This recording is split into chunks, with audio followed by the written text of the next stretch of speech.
What up YouTube, J-Riz here, back with another episode on the Recovery Warrior channel. For those of you guys that don't know me, my name is J-Riz. I am a recovering alcoholic. I am in recovery. I started this channel to spread awareness for us that struggle with alcoholism, addiction, whether it be, with drugs or alcohol. That's what this channel is about. I got a guest on. Her name is Mandi. She brought me some Protein House. This channel is not sponsored by Protein House, but if you guys get a chance, go check it out. She works there. But yeah, like I said, this channel is about the recovery warrior. I'm not the recovery warrior myself. We are all warriors in recovery. We fight this battle every day to maintain sobriety. You know what I mean? I don't speak for myself or Mandi. I speak for everybody that tunes in. Thank you guys for watching. I really appreciate all the views, the likes, the shares, and please subscribe if you're new to the channel. Without further ado, I'll hand it over to Mandi. Hi, my name is Mandi. I am an addict and I've been in recovery since February 2022. So I guess I grew up in Colorado. I had both my parents in my home with me. I had a pretty good childhood. My dad was an alcoholic. I remember from the time I was a little girl, my dad was always my best friend. My dad was my right-hand guy. I was always with him. And something changed when I was probably about 8 years old. My dad broke his back and he started drinking a lot. He was out of work and he started drinking a lot. And that changed everything, my whole relationship with my dad. I remember from a young age, craving my dad's attention and love, what I used to get from him. I noticed a shift in it when he started drinking more. I remember I would act out just to get attention from him. I remember a lot of ugly, dark times with him and my mom, a lot of fighting. I remember wanting my mom to leave my dad because it was so toxic in my household. And I just remember telling myself when I was a little girl that I'm never gonna drink and I'm never gonna be like my dad. Never. I don't ever want to be like that, And then when I was probably about 12 years old, maybe in 7th grade, I started hanging out with a different crowd of people. We moved to North Dakota then, and I started hanging out with some different kids, and I found myself smoking weed and drinking. And I didn't like to drink. The few times that I did drink, I remember it was I was 13 years old in my friend's basement, and I remember I blacked out and I got so sick. And even though I told myself I was never going to do that because I watched the effects and what it happened with my dad and how that affected my family, and how that made me feel so empty and lost, I was never going to do that, and I found myself doing that exact thing. When I was 13, I started using meth, and I remember being at school. I was in 8th grade. And I remember having to hide that because there was a few other 8th graders that were drinking and maybe a couple of them smoking weed, but nobody was doing meth. That was I had an older brother who was 3 years older than me, and I hung out with his friends a lot. I remember feeling I didn't fit in with the kids that were my age. So the kids that I did hang out with were the bad kids. They were the kids that were skipping school, the kids that were drinking after school, the kids that were lying, and I don't know what it was, but that's where I felt I fit in. And I think part of that was because I had this rebellious part of me. I was rebelling against my dad. And my home life at that time was really bad. My mom was working overnights. She was doing everything she could to provide for my family. My dad would work all day. He would come home and be drinking. He would start drinking before he left work. And so by the time he got home, my mom would go to work. He'd be blacked out drunk within an hour, and I had no supervision. And my dad would just be belligerent. And the only way I could really get my dad to give me attention or acknowledge me was by doing something wrong. And even though that's not the love or attention I wanted from him, that's what I did. I would do these things to act out just to get some kind of love from my dad. And so my drug use started at a really young age. I feel I grew up really fast because of that. I didn't really get to experience much of a childhood. By 14, 15, I was having a lot of problems in school. The school was constantly calling my parents, wondering why I wasn't there. I had got kicked out when I was 15, and I had to go to like a special correspondence type of school, because you have to be in school till you're 16. I wasn't old enough to drop out of school, but I didn't have enough credits to stay in school, so they put me in like a special class. And even at that, I remember bringing bottles of vodka to school with me and drinking it at the school. When I look back on that, I feel like I was so discontent with myself and who I was, and the only way that I could feel normal, like I could get through a day, is if I had something to numb all the things that I was feeling at home. I remember I would cry to my mom a lot about my dad. I just wanted my dad to get sober for me. I remember on my 16th birthday, I asked my dad, I said, the only thing I want for my birthday is for you to be sober one day. And my dad promised me he would do that. I said, I don't want a party, I don't want presents, I don't want nothing, I just want you to be sober. And by noon that day, I went out to the garage and my dad was drinking in the garage, you know, and I just remember like wondering why I wasn't enough, like why for one day my dad couldn't give me that. Like my dad didn't love me that much that he couldn't even commit to that for one day, and I never understood it, you know. And so my drug usage progressed like a lot. Like I was doing drugs every single day after that. Did you use just to get back at him? Part of it, yeah. Yeah. Part of it, yeah. It was like I'll show him. You know? Yeah, and my dad, I would get in trouble. My mom would go through my room and she would find all these things and she'd put it out there and she'd be so mad at me. And I would tell her I wasn't going to do it again. And then a part of me was like, you know, my dad's drinking every night. He's blacked out. He don't care. So I'd have my friends come over all night when my mom was gone. And I was doing that like, you know, like, why can't I do it? Like he does it to me. Exactly that, you know. And so after I had those like few blackouts when I was younger, like some things had happened that really like changed me as like, you know, growing from a little girl to becoming a woman. Like some things that happened during blackouts that like really changed me. And I swore that off. I was like, I'm never gonna drink again, because I didn't remember any of it. Like I remember waking up and like realizing what had probably taken place the night before, but not having any remembrance of it at all. And so I swore off alcohol. I was never gonna drink again after that. And that's kind of when like my meth use really increased, because I felt like I was in control. I could stay up all night. I knew exactly what was going on around me. I never had to sleep, so nobody could do anything, you know, like I would be aware of what was happening at all times, and I was in control. I thought I was in control. Like a month after I turned 17, I moved out. My mom was so sick of me because I was in so much trouble with school. I was just lying, sneaking around, and it really affected the relationship I had with my mom, even though like my mom did nothing but love me and try to provide for me and do everything she could. You know, my mom was the best mom she could be, but she was so fed up with the things I was doing that my mom was like sick of me. She was done with me, you know.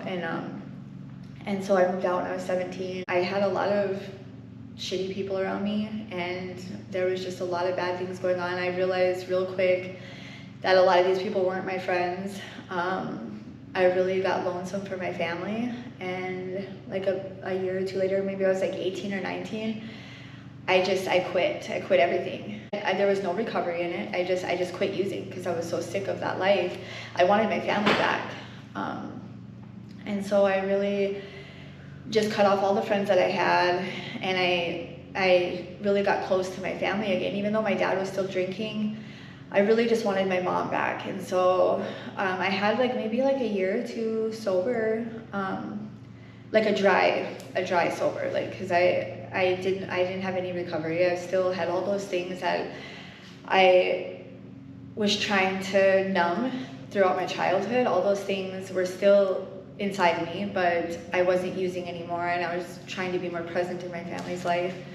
And then I right when I turned like maybe 20, 21, I started drinking again and doing different kind of party drugs, like, which I didn't think were as bad, because I felt like everybody who was 20, 21 was like experimenting with these drugs, and I felt like that was okay because it wasn't meth, because I really thought that meth was like, it's a terrible drug, but like for somebody at the age of 13 to be doing it is not okay. And so when I was 19, I was like, well, it's normal for kids to experiment with drugs, and it's normal for kids that are 19 and 20 to be drinking. So that's what I started doing. I was trying to just fit in with my age group of people, and I was going to a lot of house parties after work, and I was doing like party drugs, like ecstasy and stuff. But that just ultimately led back to using heavy drugs again. And so after a couple of years of that, like that was probably like 20, 21, 22, I was doing a lot of that kind of stuff, partying, drinking again, going to house parties. I got a DUI, and then I got pregnant with my first son, and I decided to move out of North Dakota. I wanted to build a life and be a mom and have a family like in a different way than how I grew up, you know? Like I had a mom and dad in a home with me, but it wasn't a happy home. There wasn't a lot of love in my house.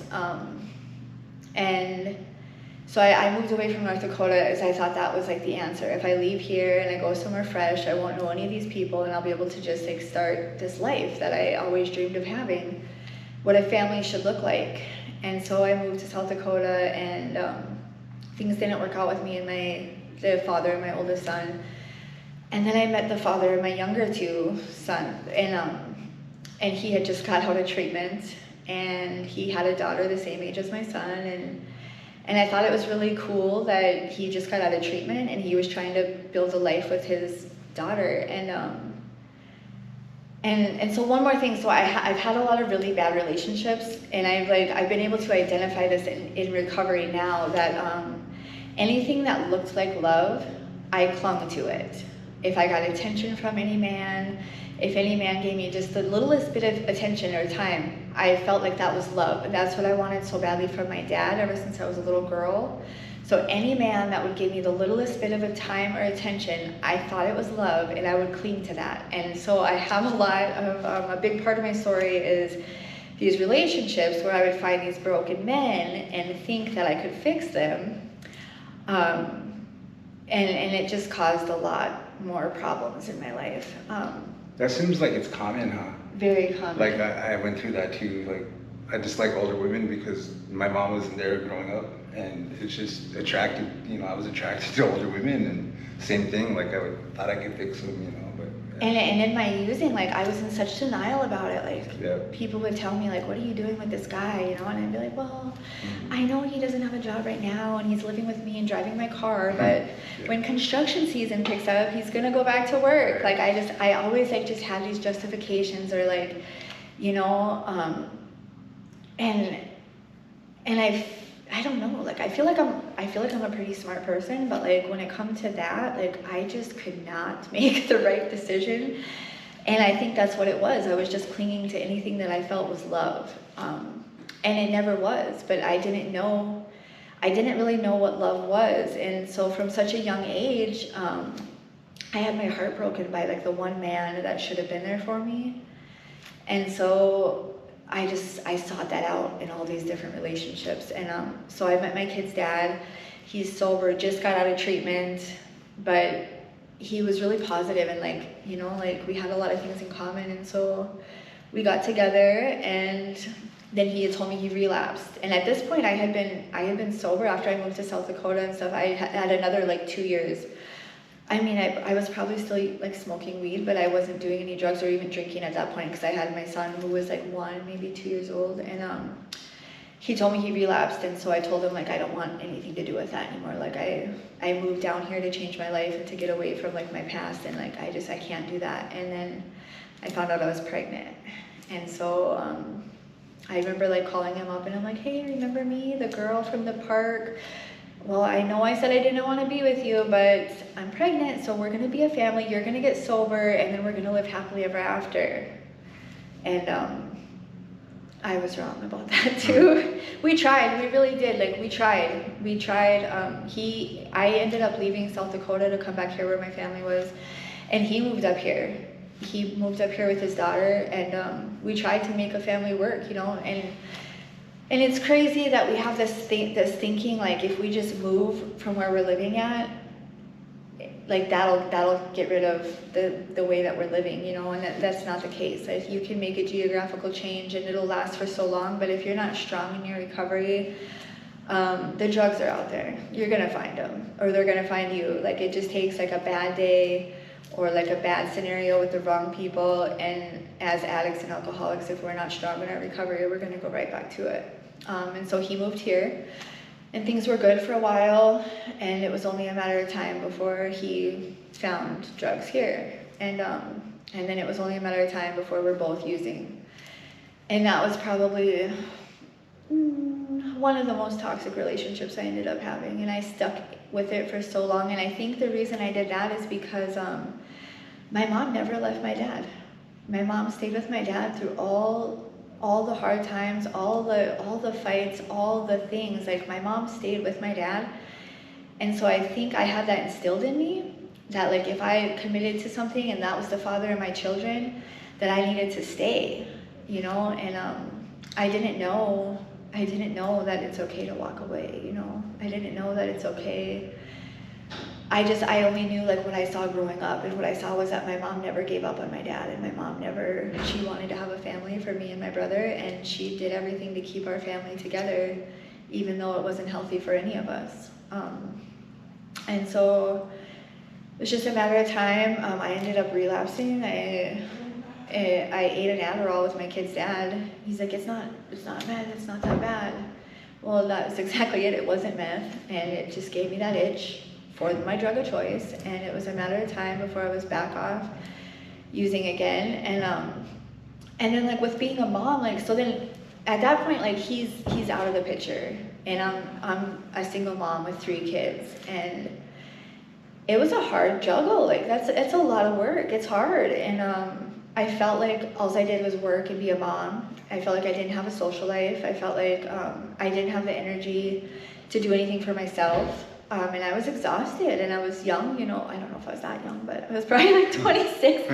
I feel like I was young, and like I just kind of got into this depression. Like, I didn't want that to be my life. Like at least if that was going to be my life, like I wanted to have a family, and I wanted to have like a husband, or like, you know, have a whole family. And so I started using again, and I felt like, because I was only using, like, I would be a mom in the day, I would get my kids up, take them to daycare, go to work, I would do all the things with my kids, I had a whole routine for them, like I had a clean house, my kids had all the toys and all the things they needed, they had a routine, they were taken care of. I felt like as long as I wasn't doing drugs while I should have been being a mom, I was okay. So my kids would go to bed, and I would get high, and I'd be up all night, and I had time for myself, and that's how it started again. And I thought I was managing it, I thought that was manageable. And I thought that was okay. And in a way, like, I told myself a lot of lies. Like, I told myself, at least I'm not like my dad. My dad would be getting drunk, and he would not be there for me. He would be belligerent. He would call me names. He would do all these things. At least I wasn't my dad. Like, at least I was in control. At least I was aware of what was going on, you know? And so I know that like meth was like looked at as a lot worse than alcohol, because alcohol is legal, and everybody, you know, people think that's just an okay thing to do. And for some people it might be, like some people might be able to drink and function, and I don't know those people, but they're out there. And so I lied to myself, and I told myself, like, it's okay to use meth as long as you're making sure that your kids' like needs are met first. Well, that only lasted for so long, you know. Pretty soon it got to the point where I remember like telling my kids, like, we're gonna go to the play place, or we're gonna go to the park, and my kids would be patiently waiting for me, and we're not going because I'm waiting for somebody to come by, or I'm waiting, I have to get some more stuff, or I have to sell something to make some money, you know, like, and that's when I started to notice that it was interfering with me being a mom.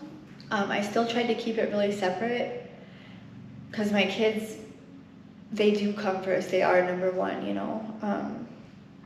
And I learned another hard lesson like later on about that. But so then it was only like, you know, I got my first felony in 2016.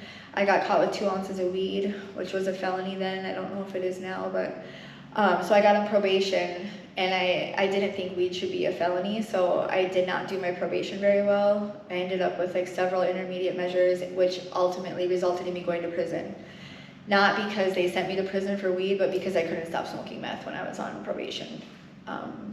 I would try to get clean.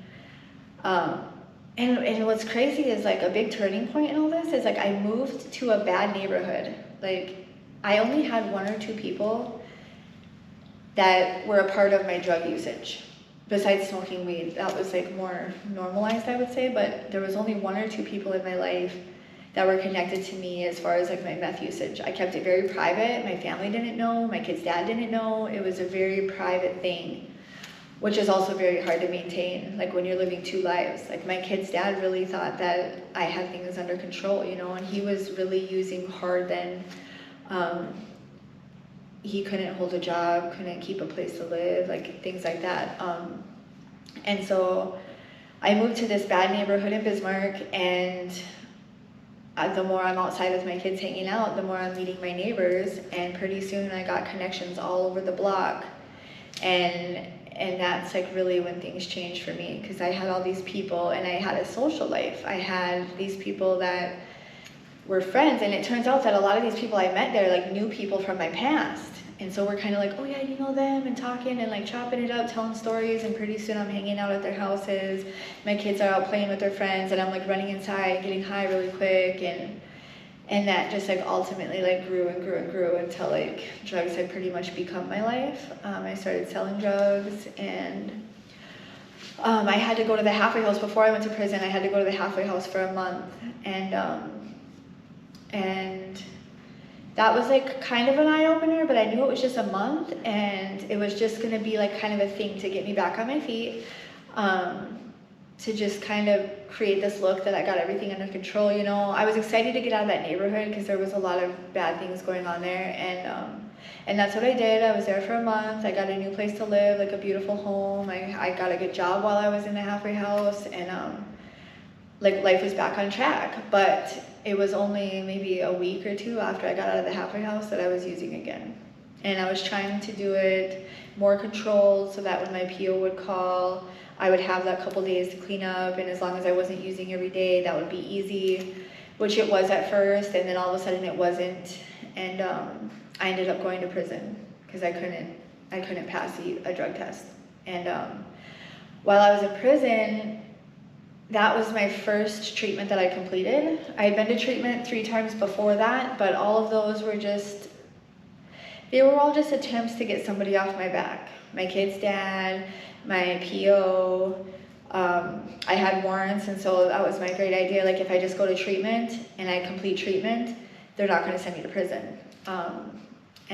But I never even made it. I'd go there for 2 weeks and they'd say something I didn't want to hear, or I would just be texting my friends because they give you your phone there. So I'm texting my friends feeling like I'm missing out, and I'd call somebody to pick me up and they'd be right there and I'd be back out. And so I never really had like a fair attempt at treatment until I went to prison. That was a condition of my stay, was to complete treatment. And I was just there on a marijuana charge on a revocation, so I wasn't there long enough to do prison treatment, so they sent me to BTC, and I was on inmate status there, so I couldn't leave. What is BTC? Oh, Bismarck Transition Center, oh, okay. halfway house, yeah. And it's yeah. Yeah. Yeah, prison was more comfortable than BTC, but neither of them are anywhere I ever want to be again. But so I'm there and I do my treatment, and while I'm at treatment, I'm having to talk about these things like my self-esteem, and like I remember my treatment counselor wanted me to say, she said I had really bad self-esteem, and that was just really pissing me off. I felt like I liked myself. I didn't really know like what I liked about myself, but I felt like I didn't hate myself, you know. But the more that she pried at me and the more that she talked, like I realized like. I remember she wanted me to write 10 things that I loved about myself, and I wrote, this is my honest reply, was, I'm a good mom and I'm good at customer service. That's all I could come up with, like nothing else. Like there was nothing good about me, and like, and in this time period, like it was the truth. Like I had become a really bad criminal. Like more than I was addicted to drugs, I was addicted to criminal lifestyle. And I don't know how that happened or where it switched, because when my kids were young and I was first like doing all this, and I was first like my usage while being a mom, like I feel like I had morals, and like there was things I would do and things I wouldn't do, and if it was wrong, like I wasn't going to do that. Like, you know, like I had 3 kids that were looking up to me, and like there was just certain things like I wasn't going to do. And something changed. A bad boyfriend, probably. All of a sudden, like I'm robbing everywhere. Like I'm just doing all these things that like were not things that were normally, like I would party and I would use, but like I would never steal or I would never do these things. And all of a sudden, like I'm living this criminal lifestyle. Like I ended up, when I went to prison, before I went to prison, my house got raided, and it was like a crime spree burglary. And I was dating this guy, and we were just robbing everything. And like looking back on it, like I try to be really honest with my kids. Like when I go to jail, when I went to jail, you know, like I don't lie to my kids and tell them like I'm at work or I'm out of town. You know, like I tell my kids, even though they're little, I tell them like I made a mistake, like I made a bad choice, and just like you get time out, like this is a timeout, you know. And I tell them like I had a timeout and I didn't follow through, and now this is what's happening, you know. I don't tell them everything, but when I think about it, like I'm more ashamed about the things that I did that are like criminal than I am about like my drug usage. Like I try to be honest with them, you know. Like I'm never gonna tell them like, you know, that I got indicted for fentanyl. I don't need to tell them that, but I will tell them that like my drug addiction led me to like the things that happened in my life, you know. I want to be open and honest with them about that, because they're going to grow up and they're going to have these times when they're exposed to these things too, and I want them to know that like they can talk to me about anything, and that it's a comfortable conversation that we can have, and that I'm never going to judge them, and that I will like love them through whatever it is, you know. But so I go to prison, I get to treatment. My treatment counselor is like telling me things like about me being a mom, and like this is the first time I'm ever away from my kids. My kids were like 4, 6, and 9 or something when I went to prison. And before that, I had my kids in my home with me every day of their lives. And so prison was probably like 8 months, and then another 6 months at BTC. That was the longest period of time I'd ever been away from my kids. And I was really hard on myself. I was really, really hard on myself for that, because I love my kids more than anything in the world. And I was so disappointed in myself that my life had become that unmanageable that I ended up in prison because I couldn't stop using meth, knowing that there was a consequence. And it was then, while I was in treatment, that I realized that my dad never chose alcohol over me, that was never the case. And I just hope growing up, you know, like that my kids never have to feel that same way, and they never have to learn that lesson the same way that I learned it. Because my whole life growing up, until I was 33 years old and in prison treatment, I thought my dad chose alcohol over me. I thought I wasn't good enough, and my dad would rather have alcohol than be my dad. And it wasn't until I went to prison that I realized that wasn't the case, because I would never choose drugs over my kids. But I was powerless to the drugs. And like so when you go to treatment like that, it's not like a 12-step program. Like you don't learn the things you learn in a 12-step program. And so like even saying that now, like that I was powerless to that, I didn't have like a real understanding of that. Like I never grasped what that actually meant. But I knew that my addiction was bigger than me, and my dad's alcoholism was bigger than him. And that really changed my relationship with my dad. I was able to forgive him. I went a long time, I went years without talking to my dad. And I was able to forgive my dad and rebuild a relationship. And my dad's been sober for a couple years now. And me and my dad have a great relationship. Yeah. And it's pretty cool to be able to talk about recovery with my dad and for him to actually listen, because I felt like I was preaching these things to him from the time I was a little girl. Even though I didn't know what the hell I was talking about, I was just like preaching to my dad about being sober and like having a better life and having his priorities straight and having integrity. And then along the way, I lost all those things myself. But so then I got out of prison, and like life was pretty good for a little bit. I was staying with my parents, which was really humbling. I was 33, living in my parents' basement with my kids, but I was happy and my kids were happy. But I got that same kind of like discontent. Like it was good, life was good, but like I just felt like I didn't have a social life. I also felt these same things of low self-esteem. I had gained a lot of weight in prison, and that was like a huge trigger for me. And I ended up relapsing based on that. I wasn't happy with the way I looked, which seems so shallow to me today.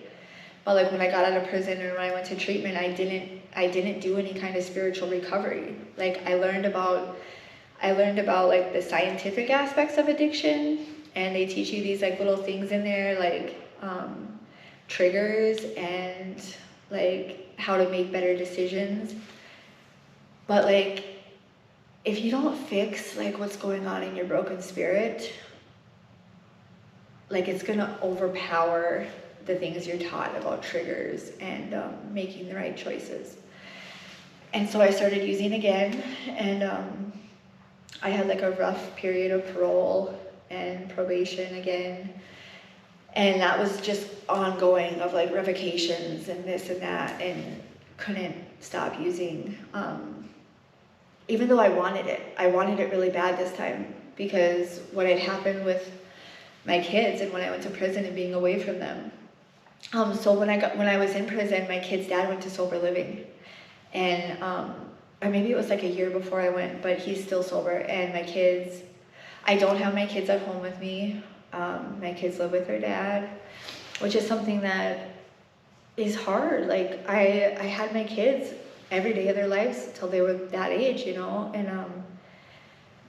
And so when I went to treatment this time, like I had this idea that if I did all the right things, like I was gonna have this life and my kids were gonna be back with me.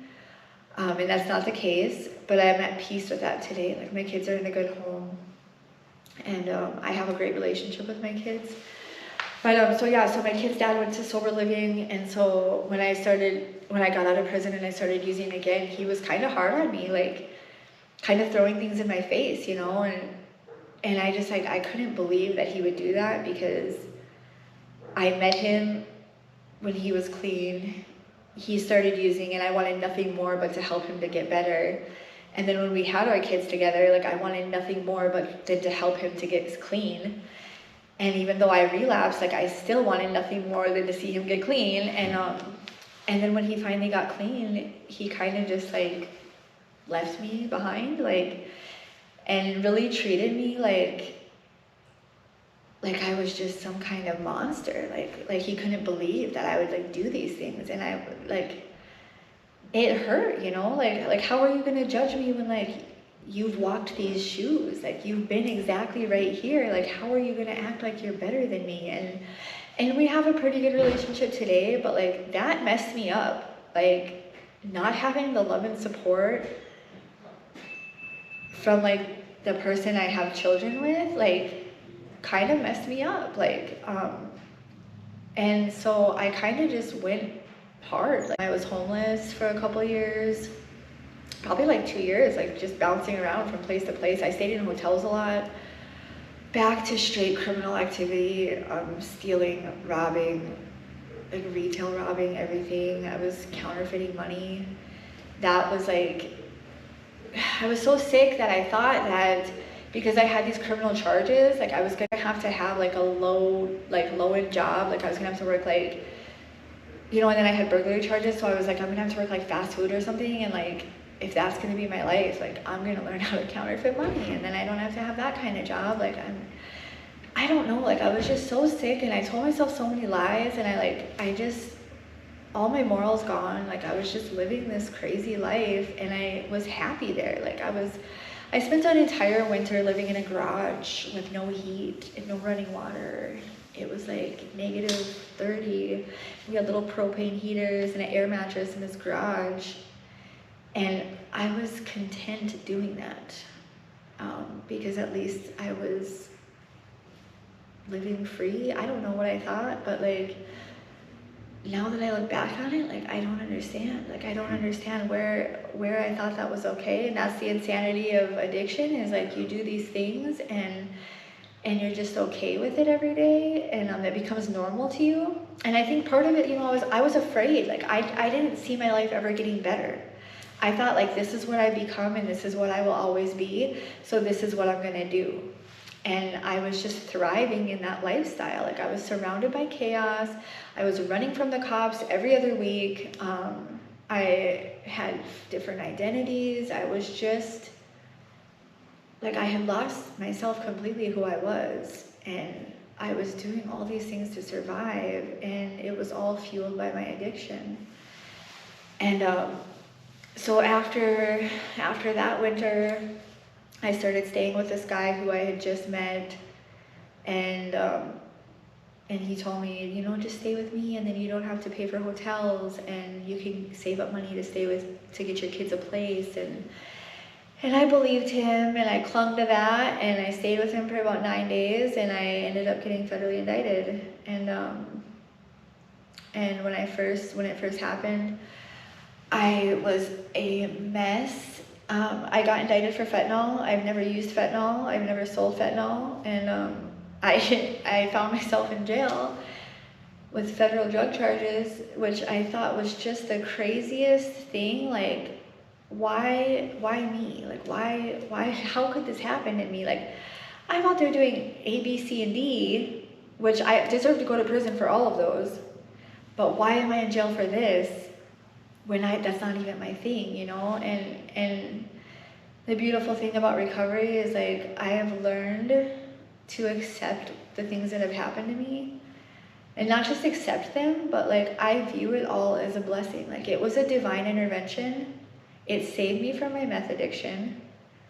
As like shameful as it was, like I just remember like, because I feel like how I used to view meth as like such a dirty, like ugly thing, like I have that view of fentanyl now. Like it is killing people, and it is a deadly thing, and I was so like just shamed and just, I just couldn't believe, you know, like, and there was times when like I was sitting in jail and they come and they talk to you in there, and they're like, look, like, because of your criminal history, because of the seriousness of this charge, because of how much you got caught with, like, this is how much time you're looking at. And when they're rambling these numbers off to me in this jail cell where I'm already like just so lost, and they're talking about 10, 12 years like in prison, like, and all I can think about is like my kids will be grown by the time I ever see them again. Like I honestly had thoughts of suicide in jail, and I've never once in my life felt that way. I've had a lot of dark times. Like I had like a time in my life where I was cutting myself a lot, and I was seeing a psychiatrist a lot, and I didn't understand what that was about because I didn't ever want to die. I never wanted to kill myself, but I was full of so much pain. And the only way that I can really explain that I would release that pain is like when I would cut myself. And this was different. Like when I was in jail, I was honestly thinking about how I could just end my life. Like if that's where my life is going to take me, like I don't want to live anymore. I was really, really lucky that there was some girls in there who were going through a very similar thing. And they were like, look, like you can apply for pretrial release. If you get into a treatment or a sober living house, they'll let you out, but you have to do all the things or you're going to end up going to prison, you know? And this light bulb turned on in my head, and the addict in me was like, if I do that, I can get out and look good. I can fool them all just like I did in my past. I can make them think I'm doing all the things. I'll get out and I'll be free. And even then I was thinking how I could run. Like how can I get out and then run? Because if I get far enough away and I change my identity, they'll never find me. That's how sick I was, you know? Like I was just like, even then, like it was so selfish. And so I get out and I go to treatment, and when I'm in treatment, I learn some more things that were never uncovered about my past. Like my treatment counselor suggested that I might have abandonment issues, and I was like, no. I just didn't like to hear what people had to say, to be honest, but I was like, you're wrong. Like, she's like trying to tell me that, like with the things with my mom and my dad growing up, and And I was like, my mom and dad are still in my life today, and they're the only people that visited me in jail, and you're not going to tell me that they abandoned me. But when I really sat down and thought about it, like, I very much so felt like my parents abandoned me as a child. Like, I didn't get the love I needed from my dad, and my mom was never there because she was always at work at night. Like, she was there when I was at school, she was at home, but when I came home from school, she was gone. And I always felt like, why is my mom leaving me with my dad, knowing his condition, like knowing what this household is like when she's not here? Why is my mom doing that to me? And so I realized that, like, I did have abandonment issues. And I learned about, the things being codependent, clinging to love through these relationships with men. Like, I thought I was just stupid. I thought I was just like, I just have a type. I just like a certain type of guy. Like, no, I was clinging to anything that looked like love, So I got out and I went to treatment, and I got to start talking to my kids, and I got to start seeing my kids, and I got into sober living at the sanctuary. And when I got there, they give you this like book, and it's like pages and pages of rules and things you got to do, and these guidelines. And I'm like reading, and there's like 9 pages of rules, and I'm like, there's no way. For 9 months I have to stay here and follow every single one of these rules. And all these people when I was in jail would tell me all these stories, like, you don't want to go there because if you even make one false move, they'll put you back in jail. So like, I remember when I got out of treatment, like, the only way for me to stay out, I couldn't go to my parents' house, I didn't have a place. Like, the only way for me to stay out after treatment was to get into sober living. And I applied at every single one in the state, and the sanctuary was the one I did not want to go to because they had so many rules. Yeah. Everybody was like, and I remember I'd go to these meetings because I went to treatment in Minot, and I'd go to these meetings and I'd see those women that were at the sanctuary, and they all just acted different. They all carried themselves very well. They all spoke in a very like a very spiritual way, and they had this like bond. Like, there was this like relationship between all those women. And I never had a lot of relationships with women growing up, like a couple close girlfriends, but girls were always competition to me. I was always more hanging out with the dudes and doing the things that the guys were doing, and I was right there with them. Like, guys were always out there committing like crimes and doing all these crazy things, and that's where I was. Like, I got a thrill off of that. And so girls always thought I wanted their man, or they thought that there was something more going on, or they just like, and so I just never had a lot of girlfriends. And so I just was really scared to go to the sanctuary because it was a house full of only women, and just the way that they were, it was intimidating a little bit. And I just didn't think I would ever make the cut. But when I got that phone call, I was running out of time. My PO was like, look, if you don't find something, because I had finished treatment, I was staying at a hotel. And she's like, you either have to find something or you have to go back to jail until you do find sober living. And I got that phone call from Carrie at the sanctuary, and she said she would do an interview with me, and I went and met up with her, and she said that I could go there. And when I got there, it was like the most welcoming environment I've ever been to.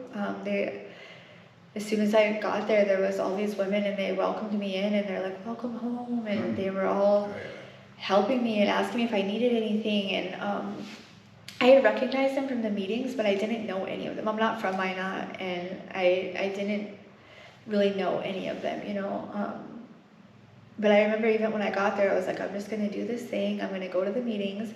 I'm going to tell my kid's dad that I'm going to NA, and I'm going to get my kids back. At the sanctuary, they also require you to work a 12-step program to get a sponsor. And I'm so glad that they did, because those are the things that really changed my life. Like, it changed who I am as a woman today. Like, if I didn't give that an honest shot and participate fully in everything that they had to offer me there, I wouldn't be the woman who I am today. And I don't even remember what came about, but I just, like, 2 weeks ago, I remember so where I work, Protein House, the owners went out of the country a couple weeks ago, and we don't have any managers there. And when they left me fully in charge of everything. Wow. And people from my past who know me know that I should not have the keys to anything, especially the door or the safe. And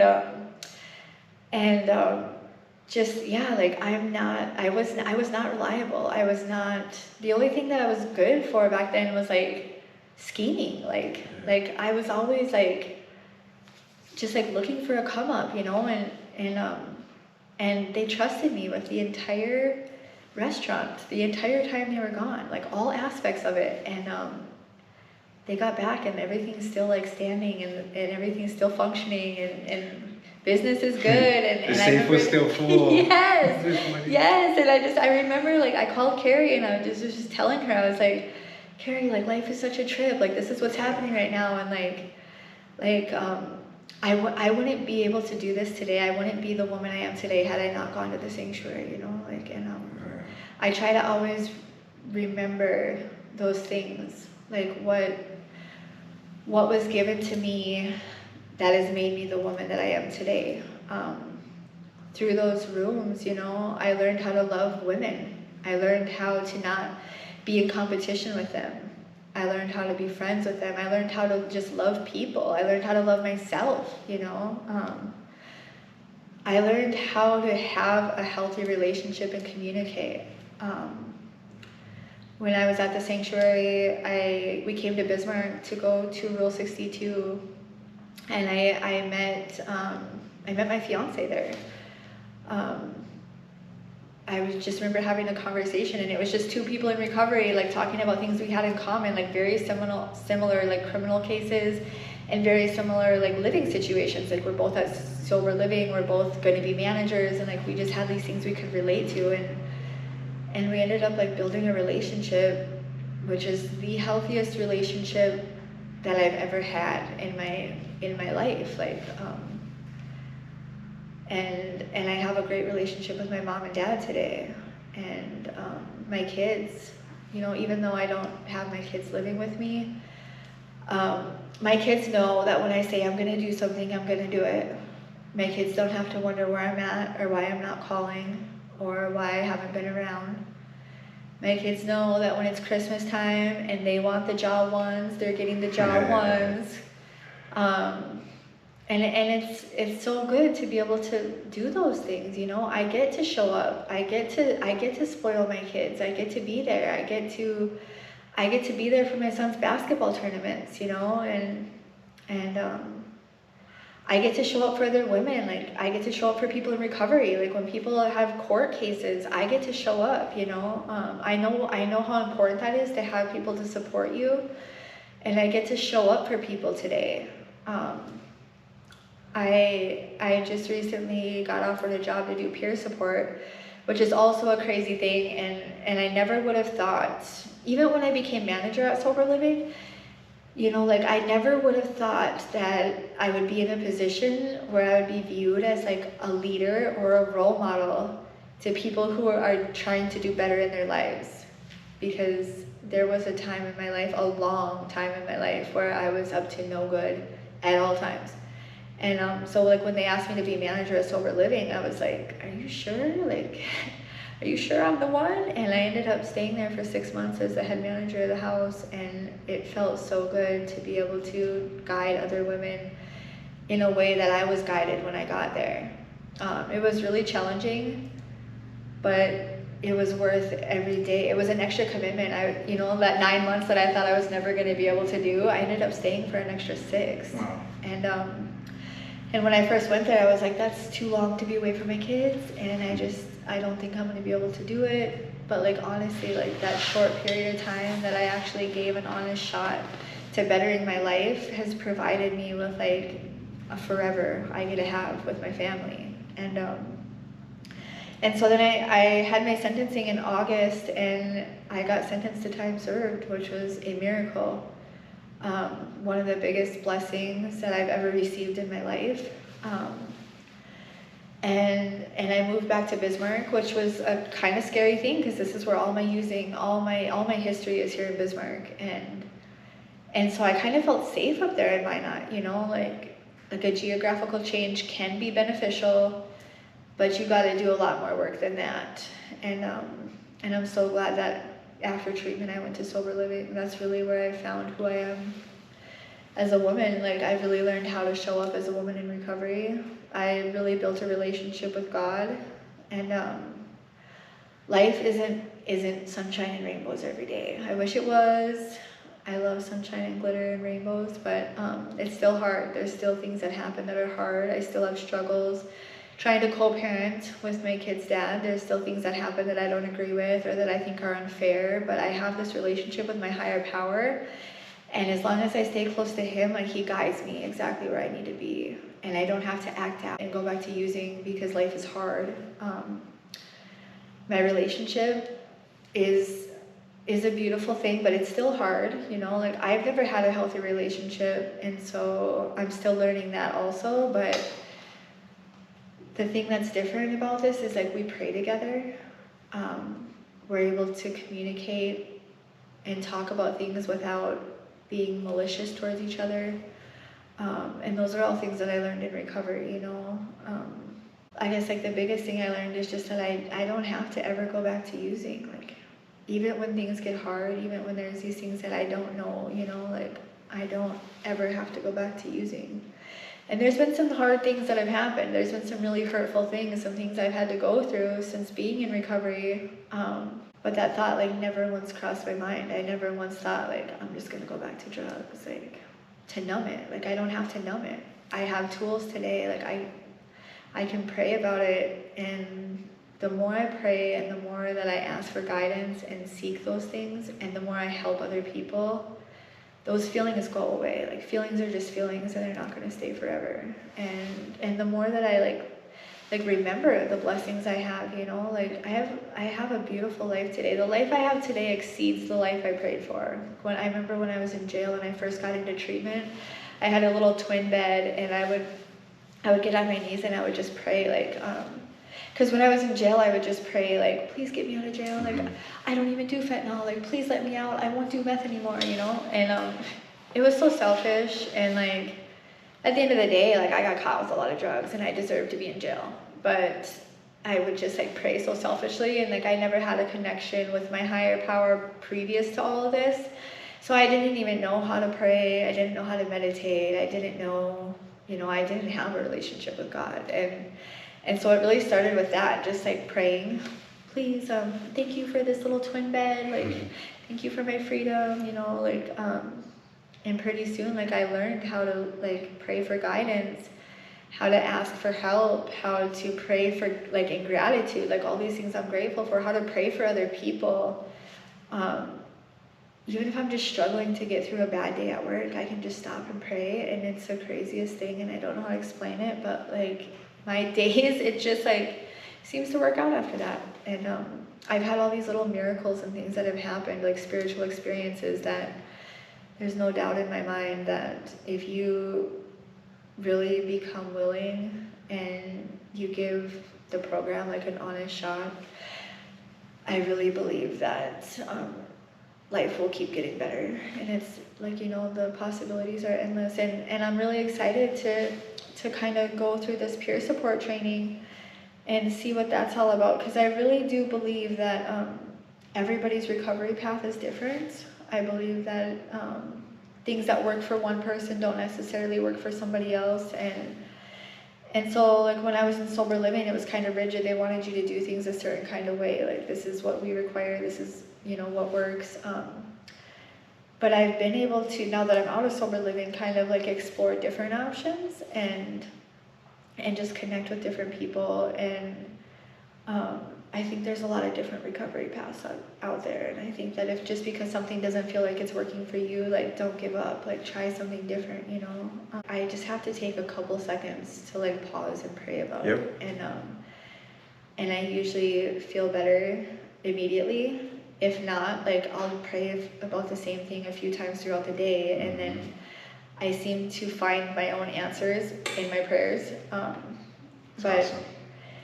It's just a beautiful thing that, you know, just by doing the work, life can be so peaceful and so fulfilling. Like, I never imagined having the life that I have today.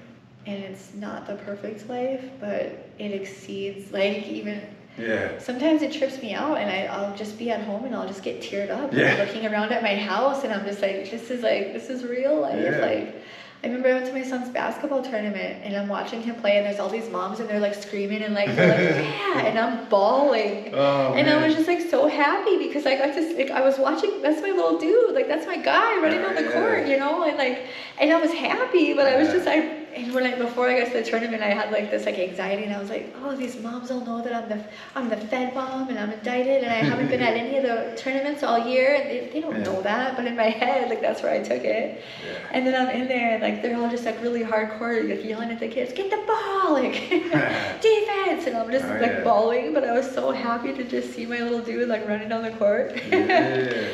And like those things, like those are the moments I live for today, you know, like. And we get to live those. Yes, That's like, so and awesome. it's life is just beautiful today, and it never ceases to amaze me, like, and I really truly believe that as long as I keep doing the next right thing and keep walking this righteous path, life is just going to keep getting better. Yes. And even when things are hard, if I stick to what I know, like I have a great support group in recovery, and then I have God, you know, and I just think that life is just gonna keep getting better. Yep, it will. All right. Well, Mandi, thank you for your time. Those are very kind words, very powerful words. You know, this is what the channel is all about, the recovery warrior thing. And we are warriors fighting this battle in recovery. If you guys like what you see, hit that like. If you want to see more, hit that subscribe. Thank you for your time, Mandi. Thank you. Yes, and if you ever want to be back, just let me know. We'll get you back on. Thank you. Update show. Thank you. That's for the problem. It's for the cause too. So, thank you guys for watching, Mandi. Stay blessed and beautiful. All right, love you guys. Bye.